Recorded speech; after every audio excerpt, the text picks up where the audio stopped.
I'm Lloyd Holiday, and this is the Cost of a Thing podcast. Thanks for listening in today. So what happened to that great standard of living that we used to enjoy here in America in the 1960s and even into the 1970s?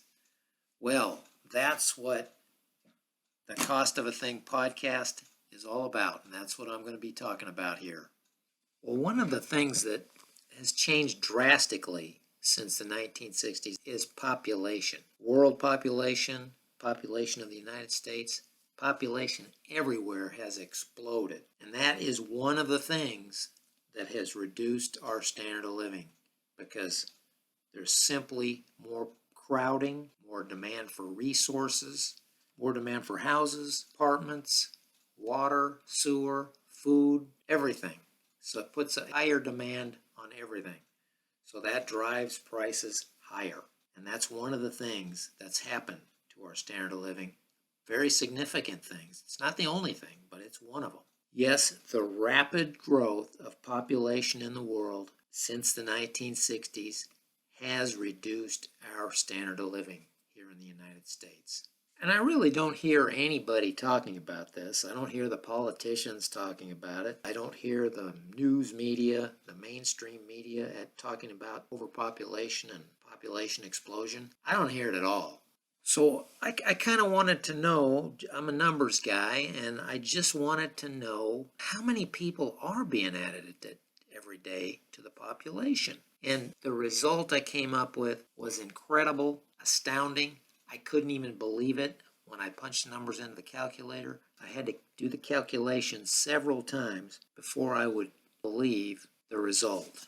So, how many people are added to the world population every day on average since 1960? Well, there's the equation right up on the screen. Let me go through the calculation of that with you. Okay, the 1960, I'm going to go from 1960 to 2020. I'm going to cover 60 years here.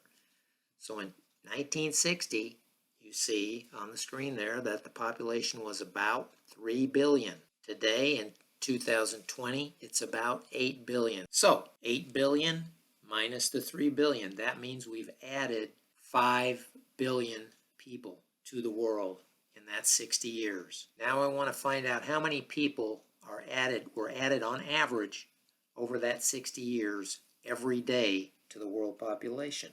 So I take 60 years, multiply by 365 days in the year. That comes out to 21,900 days have gone by since 1960. Now, you simply take the 5 billion that was added to the population over those 60 years, those 21,900 days, which is 60 years, divide that 5 billion by the 21,900 days, and there's the astounding number.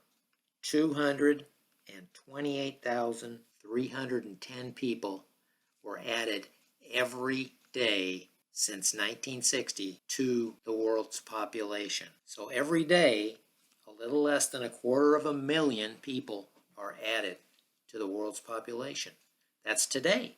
That's tomorrow. Every day this week. So every week, 7 times that, 1.6 million people per week added to the world population. Now, just to clarify that, this is how many people are added to the population every day. That's after all the deaths that happen every day are subtracted off. This is new people. So that to me is very astounding that every day since the year 1960, 228,000 people have been added to the world population day in and day out. Today, at the end of the day, there'll be 228,000 more people here than there was yesterday morning. And where are we putting all these people?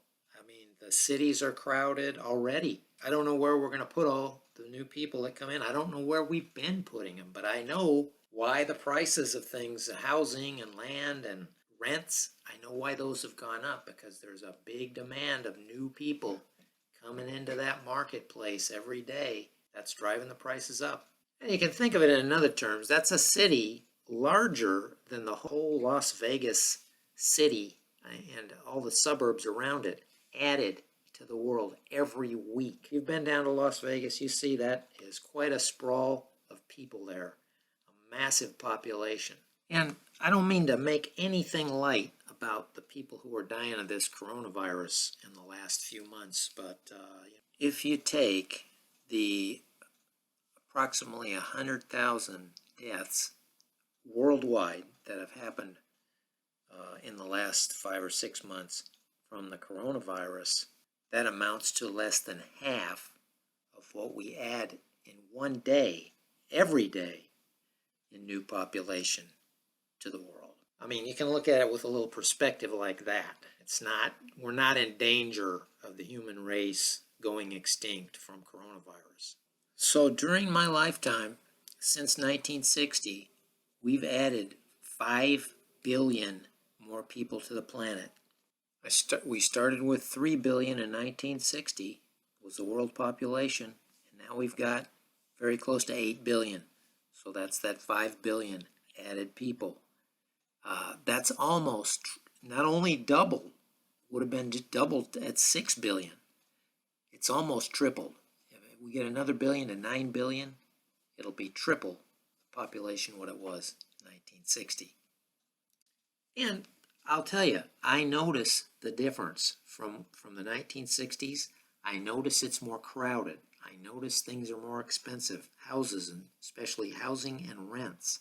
College, medical, all the things in my top 10 super ripoff list, and you can look at that. It's on my playlist on my YouTube page. I've got a playlist there of my top 10 super ripoffs. And I believe the number 4 on my top 10 super ripoff list is the population super ripoff. Because when there's a higher population, they're going to demand more things, demand more places to live. And there's limited resources on the planet. There's limited land, there's limited housing, there's limited water, there's limited everything, food, all of it. The more people there are in the world, the higher the population, the smaller the piece of pie that each person is going to get, because there's just so much to go around. Look at the smaller and smaller sizes you're getting for your building lots on new housing. You used to get like a quarter acre small. That was considered a small lot. Now you barely get anything, just enough to walk through the side yards and a tiny backyard and hardly any front yard, and the streets are tiny. The incredible shrinking housing lots. And I remember back in the 1960s when I was in school and so forth, they would talk about how the population growth at the time, they were taking farmland, taking out forests, and to make room for new people's housing and so forth. And that, there was concerns about it, but I don't hear so much of that anymore. And a lot of people, when we had 3 billion people in the 60s, a lot of people were still starving. They had a lot of starvation then. We couldn't feed everybody in the world. There was a lot of poverty and starvation. And now that we have better technology and farming techniques, we can make more food. There's still people starving in the world. Now maybe we'd have the technology where 2 or 3 billion people could live very well and have a great standard of living. But now we went ahead and tripled that. And now the population is way ahead of the technology again. There's little chance that everybody, all 7 or 8 billion people in the world that are here today, are going to have a good standard of living. Most of the world lives in poverty, and some of them are starving. We couldn't take care of 3 billion people then. How are we going to take care of 8 billion now? Impossible. So, as I wrap this up, one thing I can tell you for sure this day is that at the end of this day, there's going to be an extra 228,000 people populating the earth than there was yesterday. And if you want to hear more about population and how it affects our standard of living, even here in the United States, take a look at my link. There's my link to my podcast called the Population Super Ripoff, one of my top 10, what I call super economic ripoffs that have lowered our standard of living since the 1960s.